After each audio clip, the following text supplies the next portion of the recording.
ভোটের আগে নন্দীগ্রামে বিজেপি কর্মীর খুনের ঘটনায় চাঞ্চল্য ছড়িয়েছে গোটা এলাকা জুড়ে।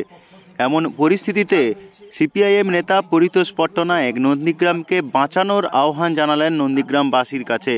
তার অভিযোগ, তৃণমূল এবং বিজেপি লাশের রাজনীতি শুরু করেছে, যার ফলে নন্দীগ্রামকে বাঁচানোর জন্য সিপিআইএমের হাত ধরে নন্দীগ্রামের গণতন্ত্র রক্ষা করতে হবে। শুনুন কি বললেন তিনি।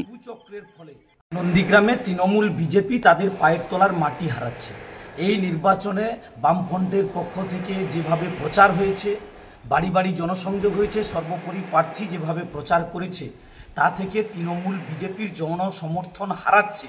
এটা বুঝে গিয়ে তৃণমূল বিজেপি এখন পুরনো কায়দাতে লাশের রাজনীতি করতে চাইছে। আমরা শুধু এটুকু স্মরণ করিয়ে দিতে চাইছি নন্দীগ্রামের মানুষের কাছে, তৃণমূল বিজেপির এই কুচক্রের ফলে আর চক্রান্তের ফলে নন্দীগ্রামের মানুষ সর্বশান্ত হয়েছে। আজকে তা জলের মতো পরিষ্কার হয়েছে।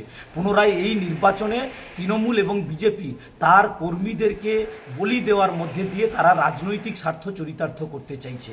তাই আমরা নন্দীগ্রামের মানুষের কাছে আবেদন জানাতে চাই, আসুন নন্দীগ্রামকে বাঁচাতে হবে, নন্দীগ্রামের মানুষকে বাঁচাতে হবে, আমার আপনার পরিবারের ছেলে মেয়েদেরকে বাঁচাতে হবে।